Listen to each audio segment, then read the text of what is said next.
And good afternoon, everyone. Hearty greetings and welcome to the first session of the series of talks on the Bhagavad Gita, organized by Prayas Theosophical Lodge, Ghaziabad.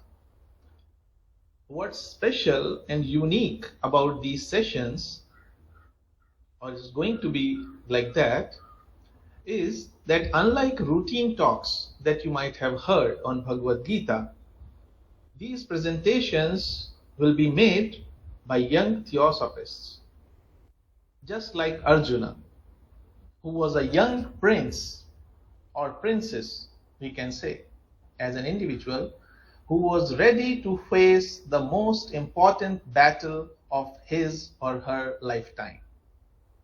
And that's when the Bhagavad Gita descended in the words of Lord Krishna. Just like today's youth is on the verge of facing the battle of going into the world from the safe zone of their home and parents. So, myself Shikhar Agnihotri, and I'll be your host and moderator for today's session. But before we dive deep into this session of soul searching and self-inquiry with our young brethren, let us come together, compose ourselves, and invoke the presence of that divine life, light, and love, which is the source of all of us. O hidden life, vibrant in every atom, O hidden light, shining in every creature, O hidden love, embracing all in oneness, may each who feels himself as one with thee know he is therefore one with every other.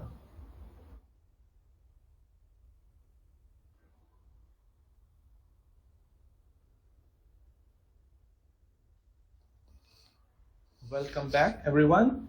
And so, to start with today's session, as you know, there are 18 chapters in Bhagavad Gita, and in today's session, we'll be having an overview of the first 3 chapters of Bhagavad Gita.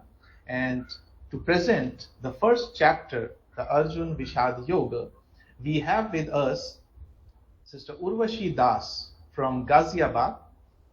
She's a student of class 12. Her hobbies and interests are writing, reviewing, and dancing. Not just that, at such a young age, she has co-authored various books and edited the Indite Excellence magazine, reviewing and content writing head at Profound Writers Association. And not just that, you will see why she is presenting today's first chapter, because she is also undergoing Bhagavad Gita classes for the last 4 months from ISKCON. So without wasting any more time, I request Sister Urvashi Das that you have the next 15 minutes to present the first chapter of Bhagavad Gita. Over to you, Urvashi.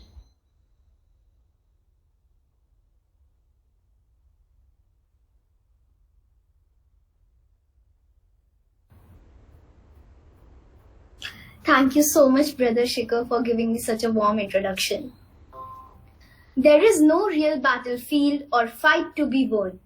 The Bhagavad Gita is a representation based entirely on the battle that goes on in our minds. The Gita has been translated into 82 languages, and at least 75 or more of these are foreign languages. Namaskar and welcome to one and all present here. I started reading Gita 4 months back, and I feel myself to be in a journey of being after materialistic happiness to the happiness that resides within myself. Today, I, Urvashi Das, has got the opportunity to begin with this wondrous journey of enlightening you all with the treasure that is hidden within the Gita and the treasure which will make us realize that there is so much more to our lives. Before directly moving on to the first chapter, I would just like to give a gist on what is Bhagavad Gita and what is the essence of it. The Bhagavad Gita, or Song of the Lord, is among the most important religious texts of Hinduism. The Gita is a dialogue between the warrior prince Arjuna and the god of Krishna, who is serving as his charioteer at the battle of Kurukshetra, fought between the Pandavas and the Kauravas. It is commonly referred to as the Gita and was originally part of the great Indian epic Mahabharata. Gita combines the concepts expressed in the central texts of Hinduism, the Vedas and Upanishads, which are here synthesized into a single coherent vision of belief in one God and the underlying unity of all existence. The Bhagavad Gita and the battle of everyday life. The Bhagavad Gita is such an important scripture that it can help us to get out of the cycle of birth and death. Anyone who recites Bhagavad Gita with devotion will go to the spiritual world at the time of death. If one reads Gita sincerely, the reaction of one's past deeds will not act upon one. Sanatan Dharma has so many Vedic literature such as Ramayana, Mahabharata, Srimad Bhagavatam, Upanishads and so much more. And we don't have sufficient time to study all of these books of literature. However, if we have studied Bhagavad Gita, we have studied all the Vedic scriptures. The Bhagavad Gita is so powerful that even by repeating half a shloka, one can go to the spiritual world. The Bhagavad Gita is entirely representational and highly symbolic. Now I would be moving on and beginning with the first chapter, that is Arjun Vishad Yoga.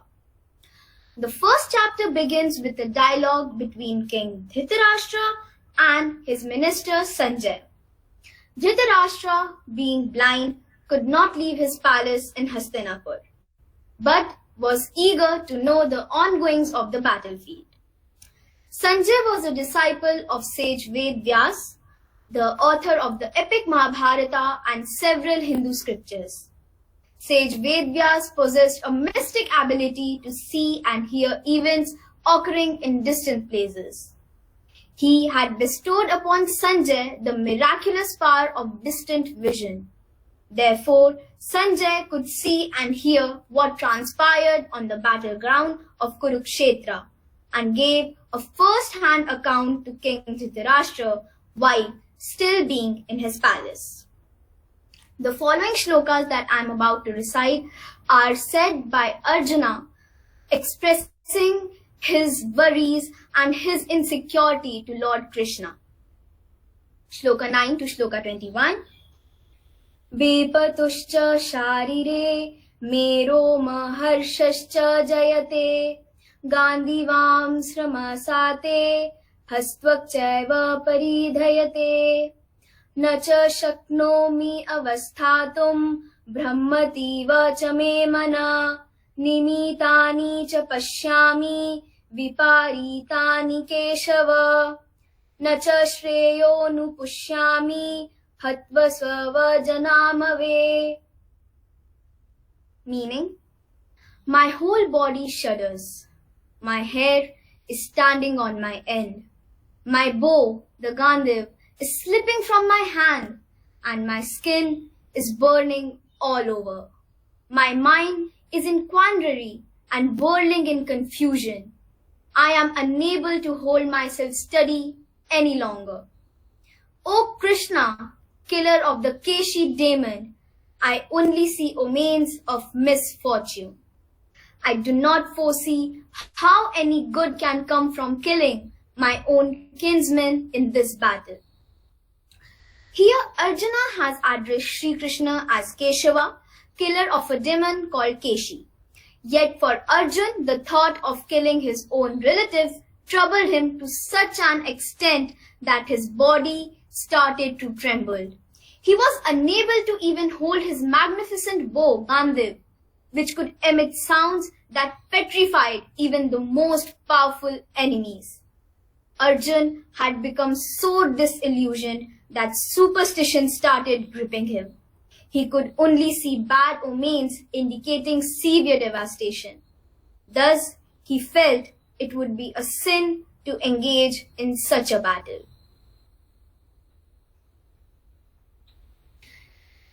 Shloka 32 to 33. Nakangshe vijayam Krishna na cha rajyam sukhani cha kim no rajyena govinda kim bhogir jivitena va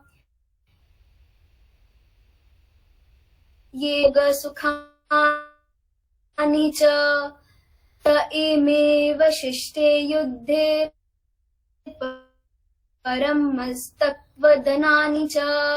Meaning, O Krishna, I do not desire the victory, kingdom, or the happiness accruing it. Of what avail will be a kingdom, pleasures, or even life itself when the very persons of whom we covet them are standing before us for battle? Taking away someone's life itself is immortal, and killing a relative is considered even more sinful.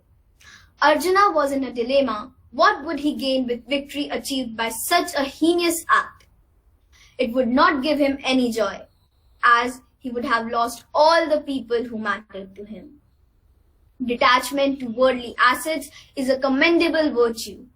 Even though Arjun's thoughts were moral and virtuous, they were not spiritual sentiments. They were budding out of compassion and attachment towards his relatives.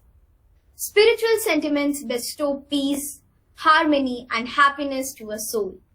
However, Arjun's situation was not such. He was disillusioned, confused, and losing control over his body and mind.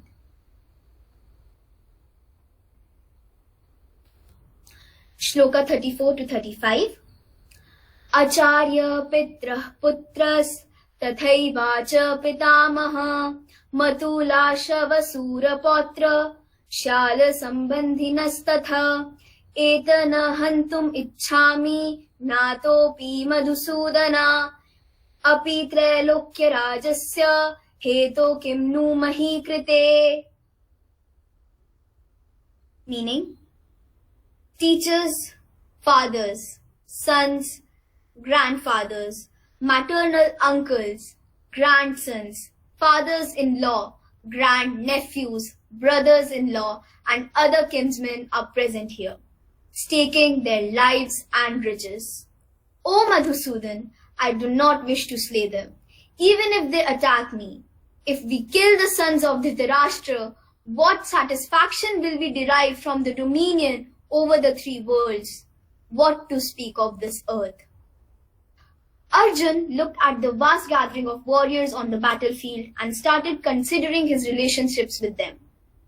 His teachers, Dronacharya and Kripacharya, granduncle Bhishma and Somadatta, Bhurishrava, Samadatta's son, Kunti Bhoj, Purujit, Shaila, and Shakuni, his maternal uncles. The 100 Kauravas were his uncle Dhritarashtra's son. Their sons, grandsons, and several other relatives had all assembled and prepared for a battle till death.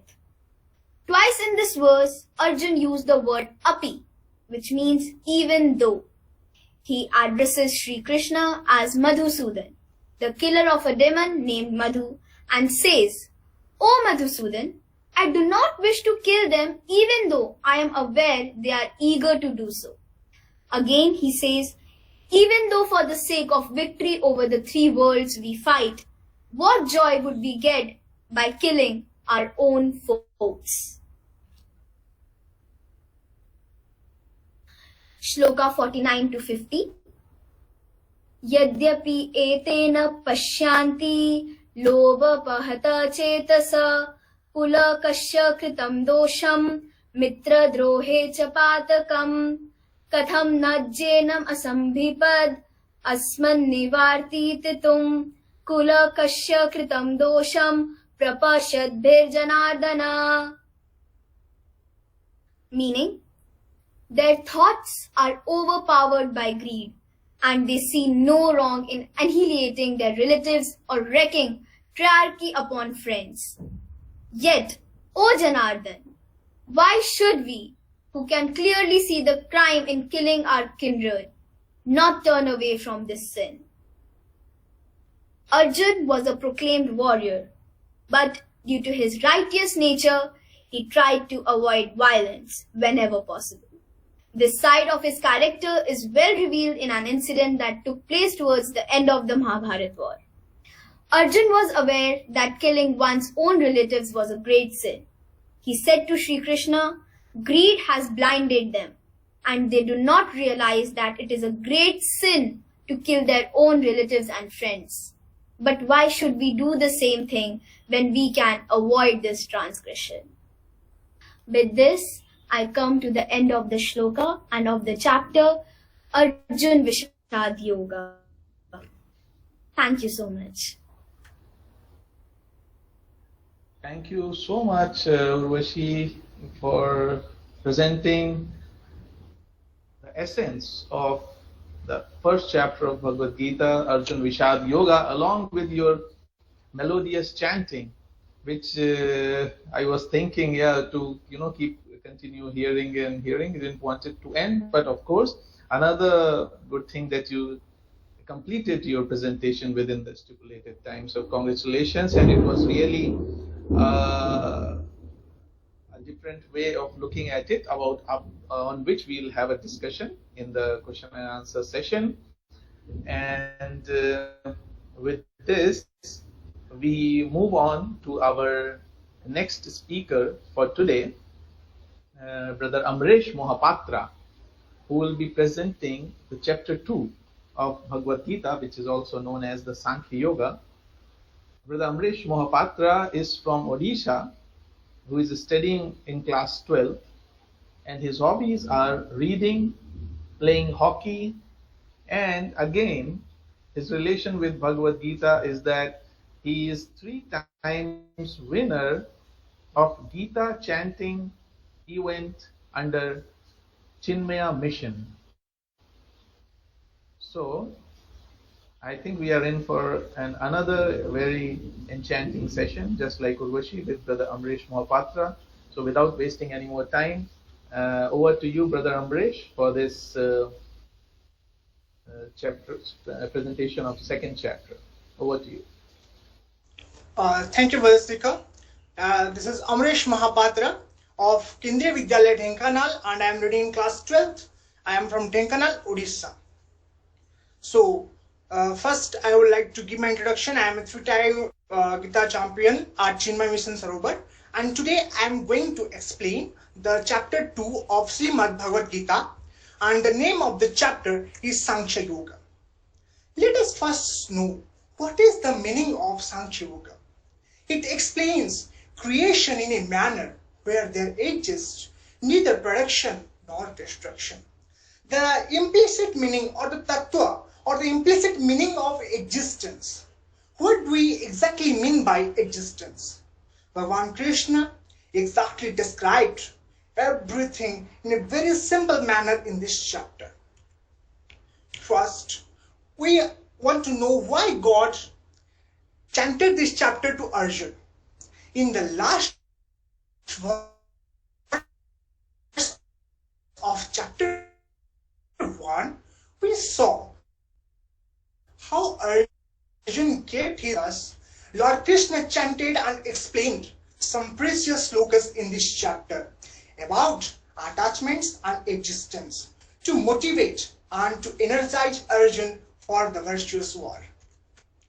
In the first sloka, that is sloka number 5, it's Guru Nahatva Himahanubhavan Sreyo Bhuntum Bhaikshamapih Haloke Hatvartha Kamangstu Gurur Nihriba Bunjiya Bhogan Rudhira Pradigdhan. What this sloka means? It that Arjun said, "Hey Krishna, it would be better to live in this world by begging than to enjoy life by killing these noble elders my relatives, who are my teachers, if we kill them, the wealth and the pleasure we enjoy will not taint with the blood.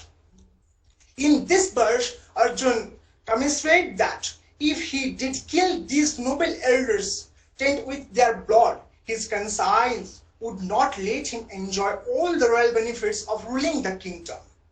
If I will kill my elders, it will not give me a single pleasure. Instead, it will give me a lot of pain by enjoying all the wealth of this world. Then the God answered Arjun in two ways. First, Jnana Yoga, and second, Karma Yoga. First, Jnana Yoga is for emotion, for virtue or holiness. And Karma Yoga, we should only work in right direction with the right intention, should not worry about the results. Then Lord Krishna said, Arjun, not to get emotional attached. To become successful, one must learn how to overcome attachments. And if you are getting emotional by thinking about the death of your elder relatives, then listen. You are not your body and you are the soul. And soul is immortal. Lord Krishna said, Basansi jirnani yatha bihaya navani grunnati naroparani tatha sarirani bihaya jirna nanyani sanjati navani dehi. Aj, a person sits worn out garments and wears new ones. Likewise, at the time of death, the soul casts off its worn out body and enters a new one. Again, Lord Krishna explained, Nainam chindanti sastrani, nainam dahati pavakah, na chainam kledayantyapo, na sosayati marutah. Weapons can't straight the soul, nor can fire burn it. Water cannot wet it, nor can the wind dry it. The soul is divine and hence beyond the interaction of material objects. Hence, no one can kill our soul. But Arjun, our body is mortal. The body of your relatives is going to die one day, if not by you, then by others. Then Krishna again said, Jata shahi dhruvo mrityu, mrityu janmam dhruvasya cha, tasmad apariharjyarthe, natvam sochitumarthasi. Death is certain for one who has been born, and rebirth is inevitable for one who has died. Therefore, you shouldn't lament over the inevitable. Don't hesitate to fight with Guru Dronacharya and Pitama Bhisma by showing the reasons of virtue. Then listen. Swadharmamapi chapekhya nabi kampitum dharmadhyuddhasreyunyat kshatriyasya na vidyate. Besides considering your duty as a warrior, you should not waver. Indeed, for a warrior, there is no better engagement than fighting for upholding of righteousness, of virtue, of holiness. So you should keep going in the right direction as I am prescribing you. After explaining all this, God asked Arjun not to worry about the results.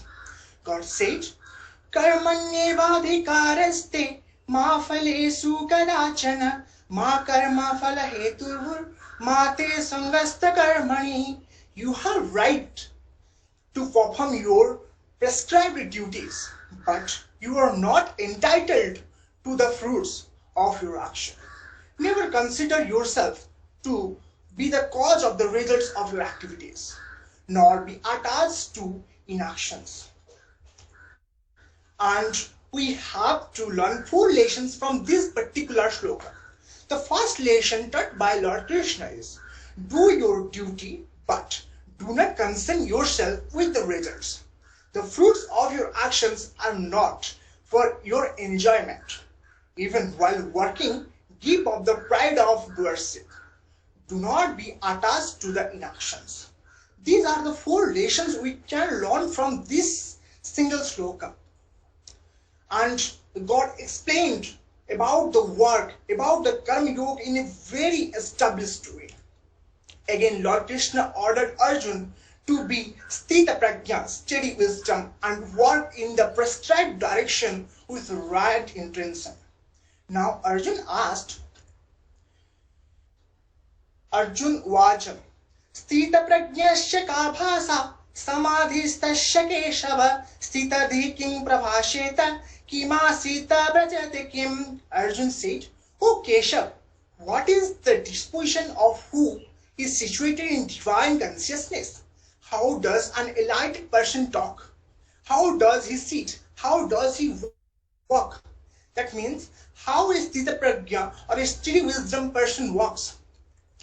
Then Lord explained, Dukkheshu anudvighna manaha, sukheshu vigata sruha, bhitaraga bhaya krodha, sthita dhir muniruchyate. One whose mind remains undisturbed amidst misery, who doesn't crave for pleasure, and who is free from attachment, fear, and anger, is called a sage of steady wisdom. In this verse, Sri Krishna describes sages of steady wisdom as Bitaraga, Bitabhaya, and Bitakrodha. Bitaraga, they give up cravings for pleasure. Bitabhaya, they remain free from prayer. Bitakrodha, they are devoid of anger. An enlightened person doesn't allow the mind to harbor the material practice of lust, anger, greed, envy, etc. Only then can the mind steadily contemplate on transcendence and be fixed in the divine.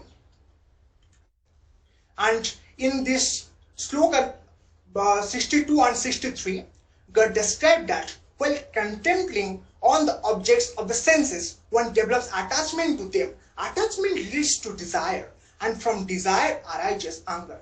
Anger leads to clouding of judgment, which results in bewilderment of the memory.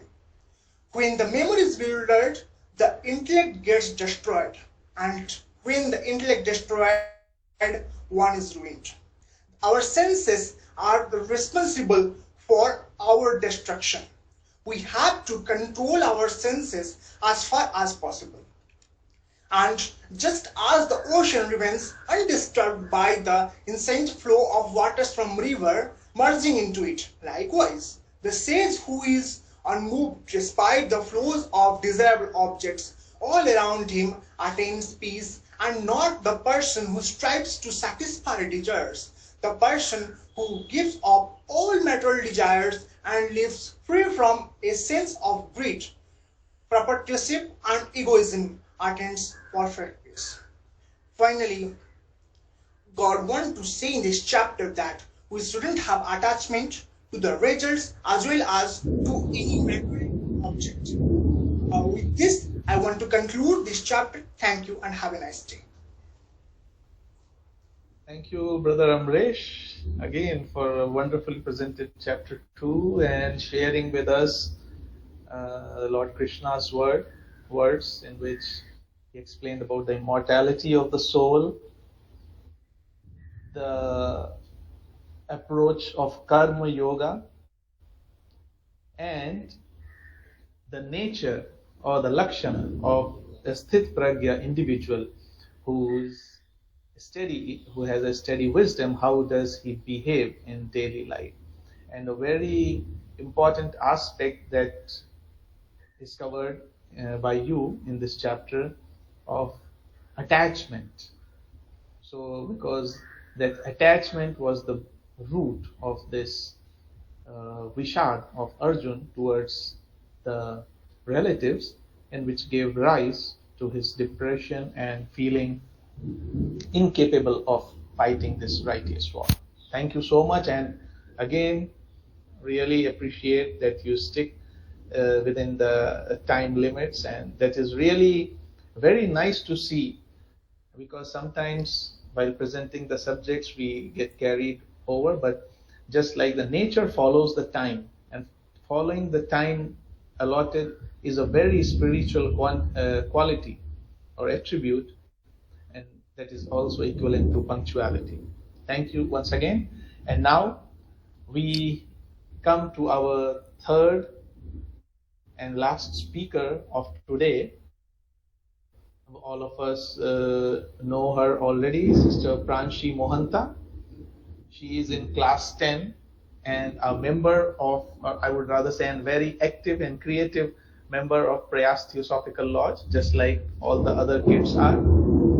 And I think you can hear the thunder from my mic because it's very strong rain here and showers, so please bear with me. So Pranshi Mohanta keeps interest in art, music, and dance, and she has participated in theosophical meetings and events in Delhi Federation, UP and Uttarakhand Federation of the Indian section and international headquarters. At the same time, she also runs a website on a very interesting, and I would say a theme which is very important for the youths of today, on mythological writing and illustration known as Mythogyan. She is also a very good player of cricket.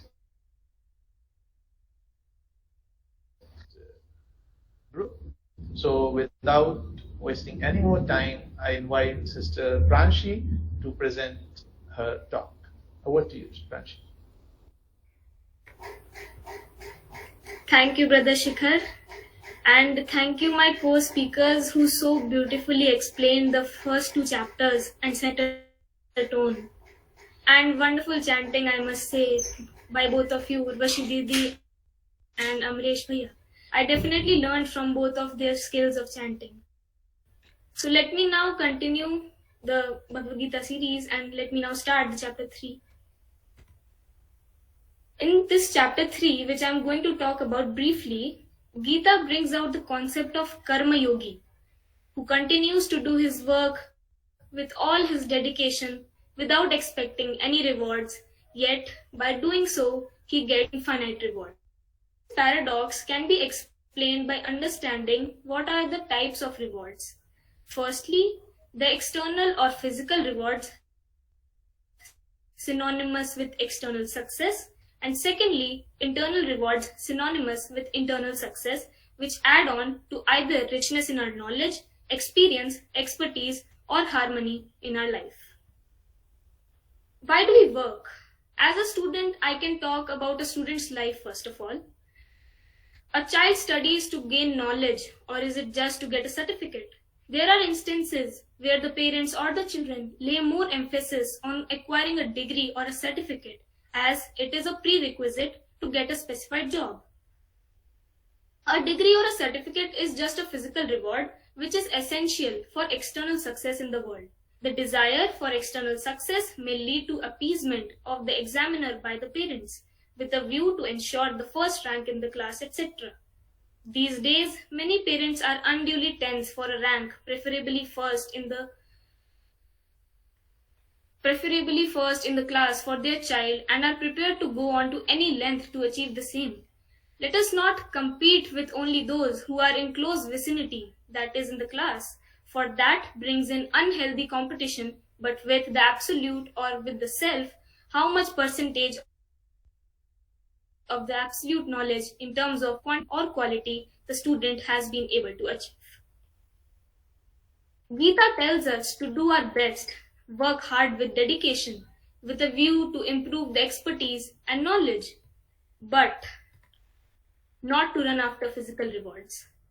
Goal should be the enrichment of our soul, which will lead to harmony within the respect for self, which is the infinite award promised by Gita, although physical rewards may also follow. In Gita, we see that Sri Krishna argued against Arjuna's decision not to fight but to renounce the glory of success and retire to the quietude of the jungle to live there the life of a monk seeking the divine. In his arguments, at one moment, the Lord advised Arjuna's duty was to work without getting himself preoccupied with its result. The arguments raised by Krishna in his discourse create in us a grave doubt as to what exactly is that path which will take a seeker easily to the realization of the absolute in him. Is it knowledge or action, or both together practiced in a synthesis? Or lastly, is it through a total renunciation of both. Ordinarily, no living creature endowed with a mind and intellect can remain, even for a moment of his conscious existence, without doing some work or the other. Even though Arjuna, a victim of his delusions, illusions, and hallucinations, had completely surrendered to the divine wisdom of his friend Lord Krishna, the words of his charioteer were not fully appreciated by him all at once. His mind was so much overwhelmed by sorrow that he could not decide upon the right line of action. So, let me now begin with the chapter 3 of Bhagavad Gita, Karma Yoga. I will not be explaining all the shlokas, but instead I would be taking up some of the most relevant shlokas from this chapter. Niyatam kuru karmatvam karma jayo hya karmana sharir yatra picha tena prasiddhaye the karmana. We must understand this term bounden duty or niyatam karma in the text to include all obligatory actions of an individual in his home, in his office, and in the society as a national being. Thus, not to perform diligently all our duties in the home and in the world outside would be inaction. Inactivity brings about the destruction of the nation, of the society, and of the home, and often the very individual himself becomes victimized by his own idleness and suffers physical debilities and intellectual deterioration. Yagyarthat karmanentra loko yam karma bandhanam tadartha karma kaunteya mukta sanga samachara. Every action does not bring about bondages upon the doer. It is only unintelligent activities that thicken the impressions in the mind, and thus successfully build a thick and impenetrable wall between the ego center and the unlimited divine spark of life in us. Every action motivated by egocentric desires thickens the veil and permits not even a single ray of the essential divinity to peep through it, to illumine the life in us.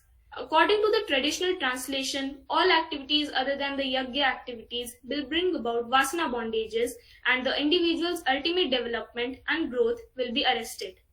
Yajna here means any self-sacrificing work undertaken in a spirit of self-dedication for the blessing of all. Such an action cannot be self-degrading, and therefore it is self-liberating. Na me parthasi kartavyam Trishu lokeshu kinchana nana vapta vaptavyam varta eva cha karmani.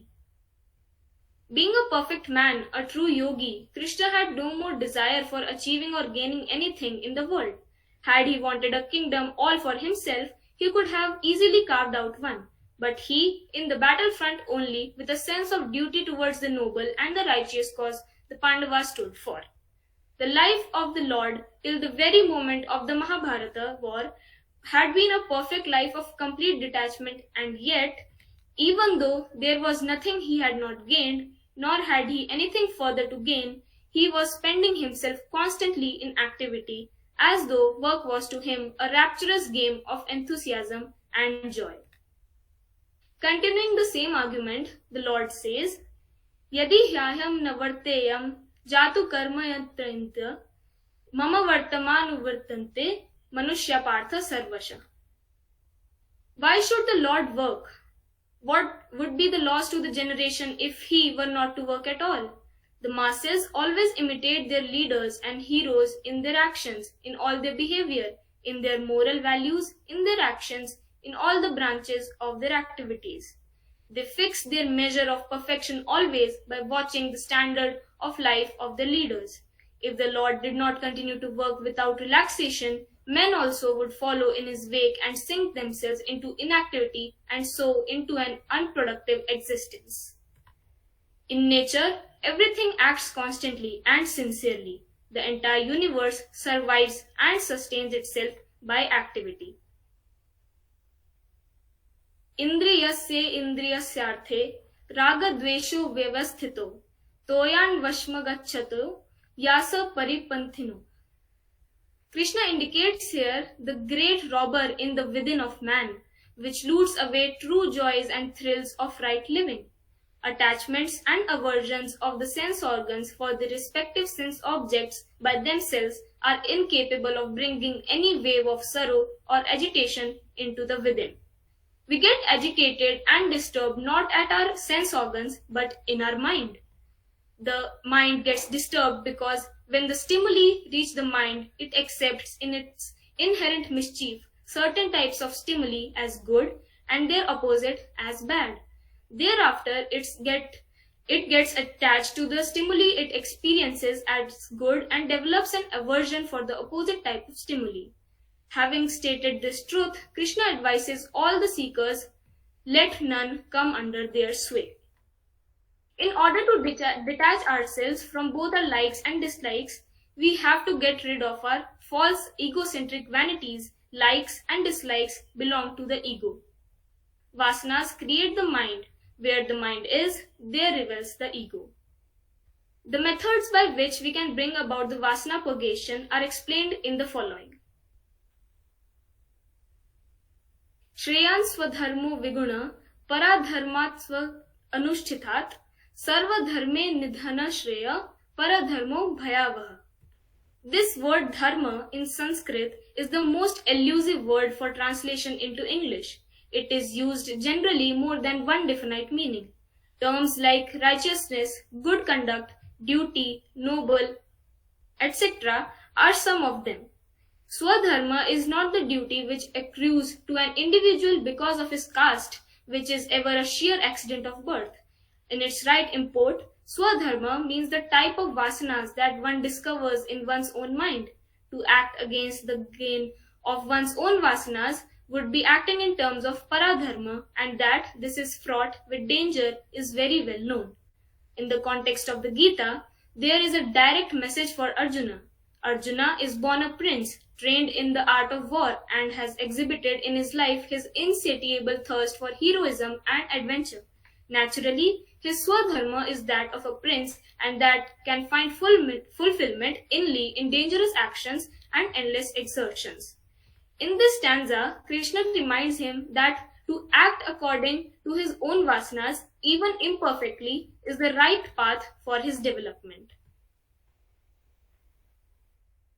Indriyani paranyahur indriyebhyo paramana manasastu parabuddhiryo buddhe parastastu sa. Compared with the objects of the world, we can easily understand that the sense organs are more sacred and divine.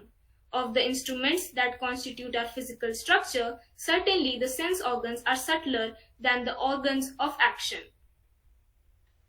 Every one of us can easily experience that our mind controls and orders our sense organs, and therefore we know that the mind is subtler than the indriyas.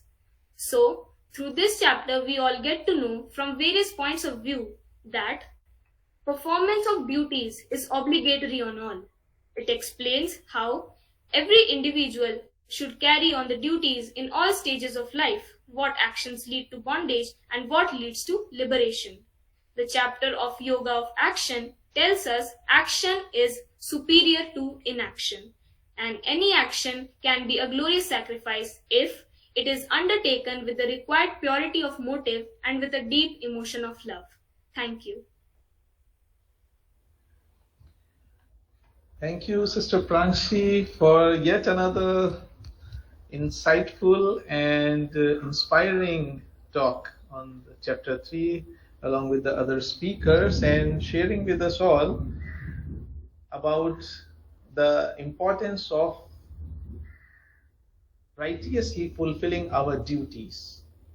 And duties, as you very carefully mentioned, that it is not decided by our surname or which family we are born into, but is actually our inner calling that should lead us into that direction. And that's why following your own calling is more important, even if it is in a different direction, rather than following someone else. And explaining to us about Swadharma, and also in the last shlokas that how is this hierarchy, that senses are to be controlled by the mind, mind is to be controlled by buddhi or reason, and buddhi is to be controlled by the spirit. And that is the whole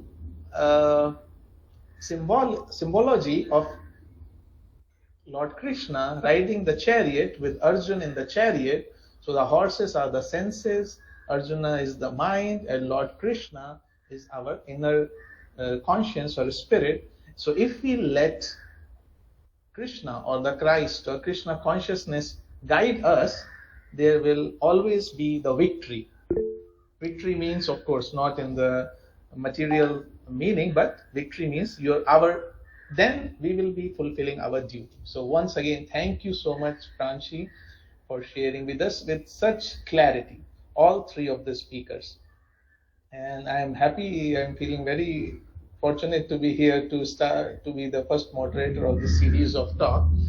And now, as we discussed, we have heard from our three young speakers about chapter 1, chapter 2, and chapter 3. So if any of our participants, our brothers and sisters, have any queries or any inputs, kindly introduce yourself first, unmute yourself, introduce yourself, and if you have a question to a particular speaker, you can address to them directly, or you can write in the chat box and we can take it up from there, or you can tell me. So this is the time where we can have some more discussion on this subject.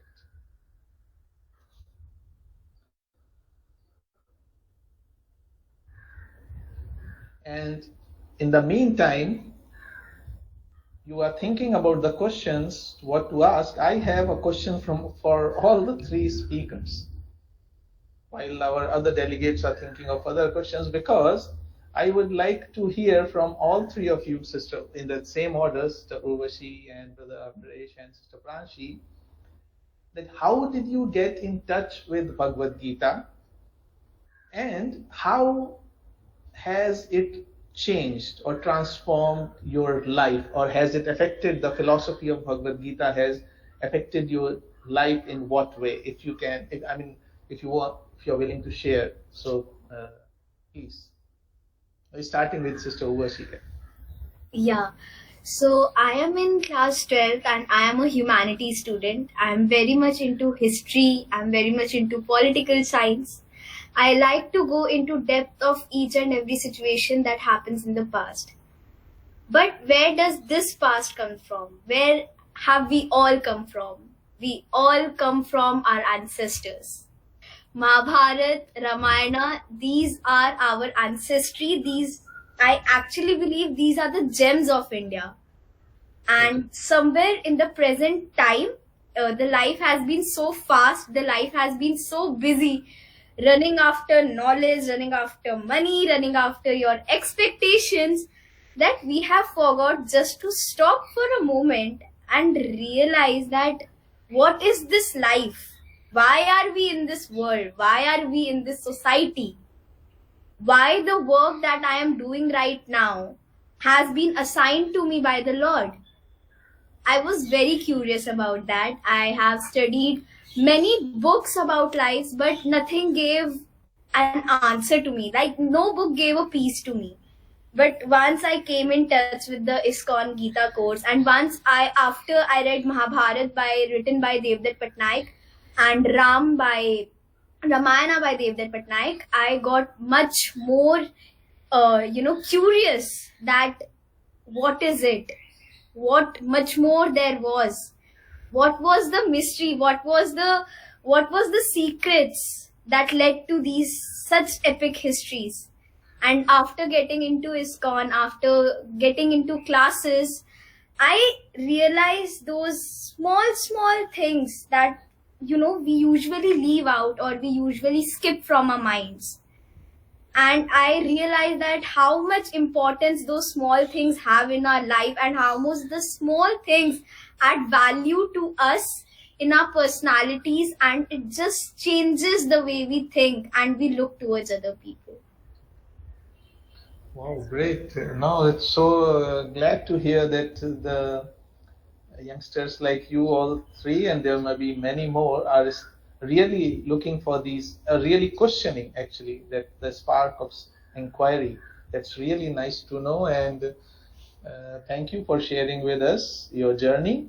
And Brother Amresh, would you like to say something on the same? As I belong to a Brahminical Hindu family. From my childhood, my grandparents usually sing or chant Gita in Ekadasis and in other festivals such as Janmashtami.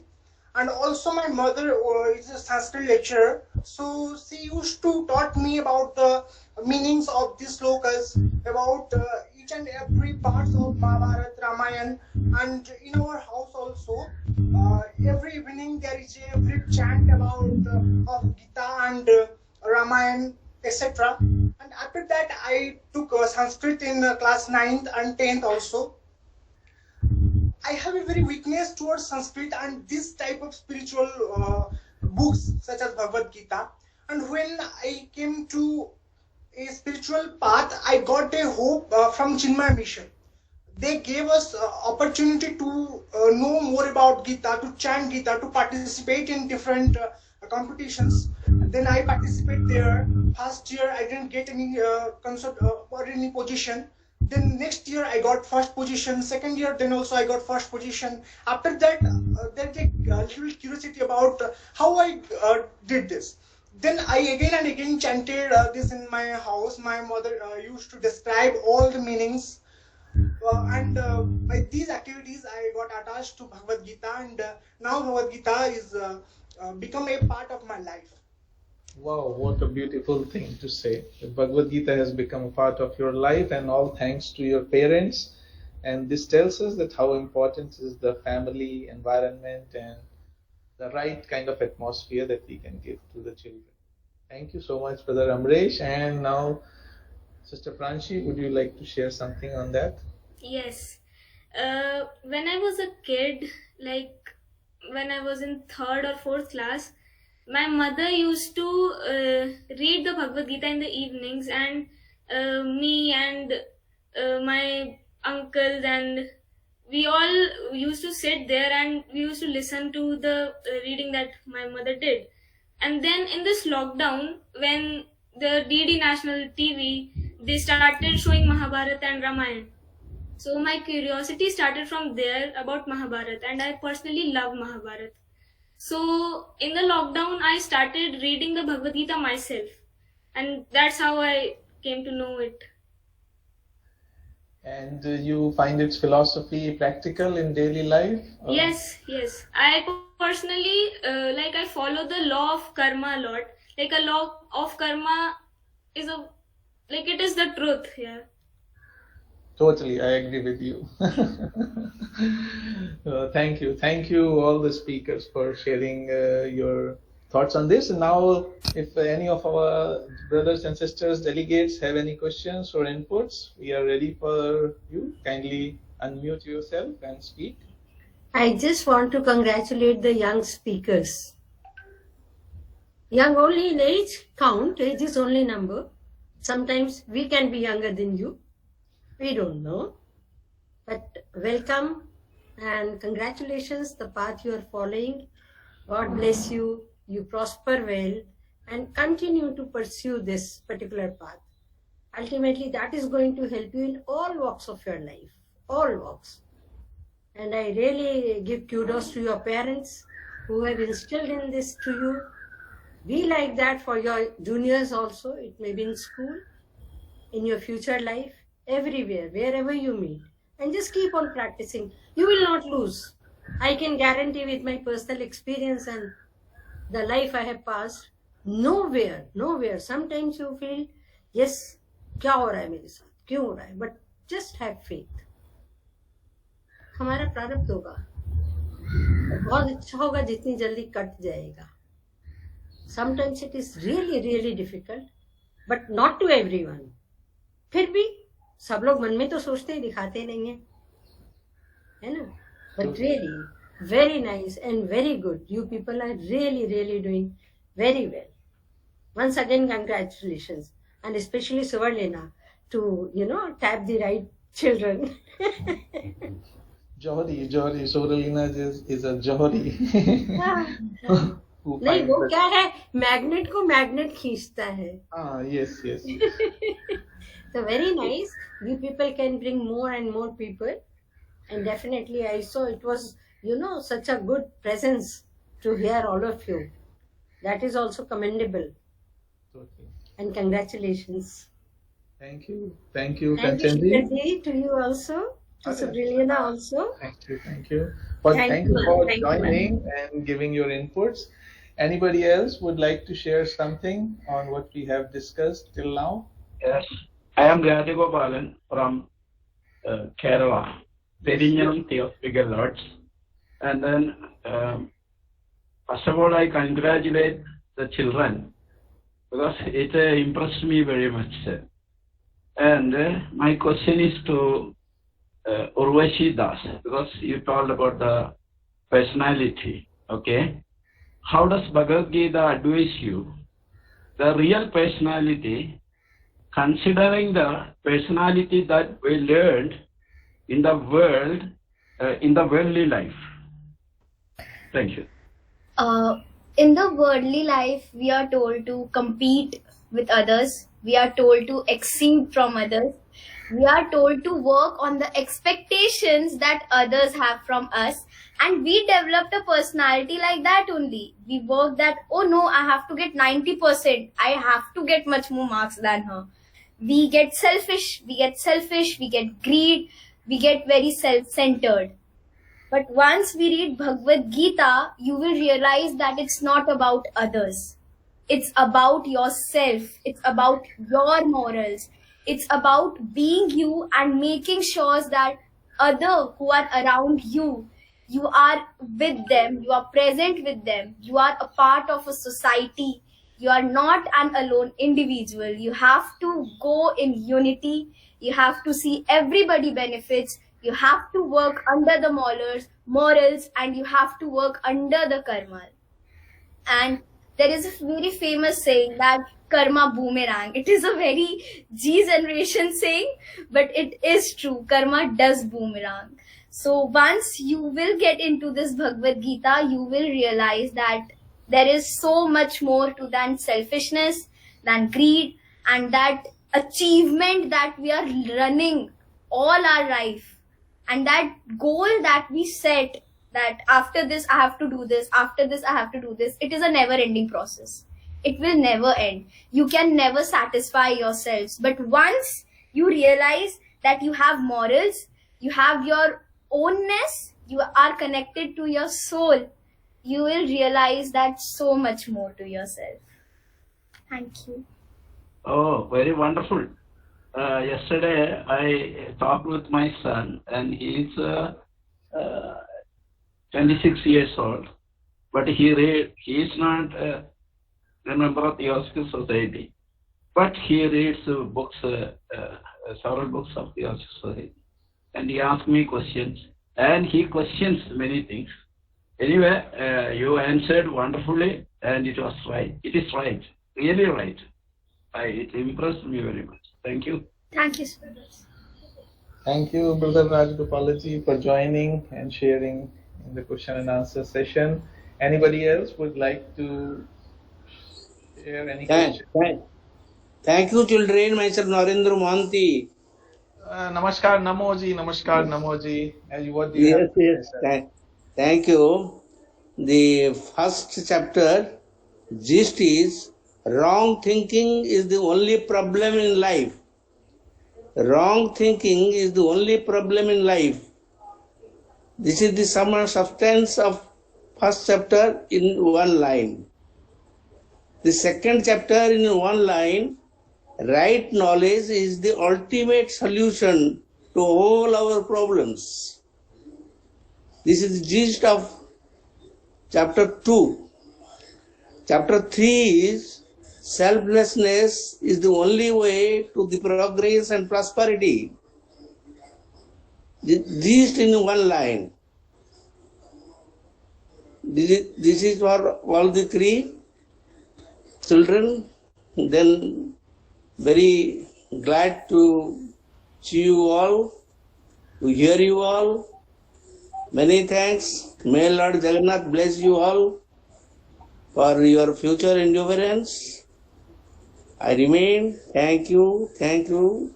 Jai Jagannath. Thank you, Brother Narenji, for joining and really sharing the essence of each chapter in one sentence. And please join us every session so that you could give us one-liner of every chapter. That will be wonderful. We have all three generations in this meeting. So, anyone else who would like to say something? Otherwise, the time is almost We may proceed towards the closing. Okay. And please join us every session up at least till another 5 sessions. We'll complete the 18 chapters. Okay? Okay, so And my special request to Shikharji, anytime you're free, you are the best moderator for the Gita sessions at least. I don't know. Thank you. It's really an honor to be among these such senior young souls to listen to them. And with no further questions remaining, let us proceed towards the closing. And I begin by giving heartfelt gratitude on behalf of Prayas Theosophical Lodge, on behalf of all the participants who attended today's session, and on my personal behalf to Sister Urvashi Das, Brother Amresh Mohapatra, and Sister Pranshi Mohanta for the wonderful sharing the gist of the chapter 1, 2, and 3 of Bhagavad Gita. And also I thank all the participants who joined us and made this session really vibrant and lively. And also I thank Sister Subralina and Prayas Theosophical Lodge for giving me this opportunity to be the moderator of today's session.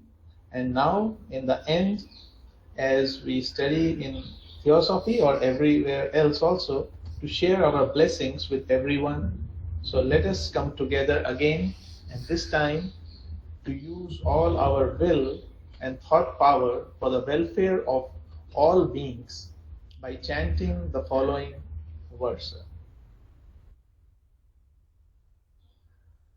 Om Sarve Bhavantu Sukhinah Sarve Santu Niramaya Sarve Bhadrani Pashyantu Ma Kaschit Dukha Bhag Bhave. Om Shanti Shanti Shanti.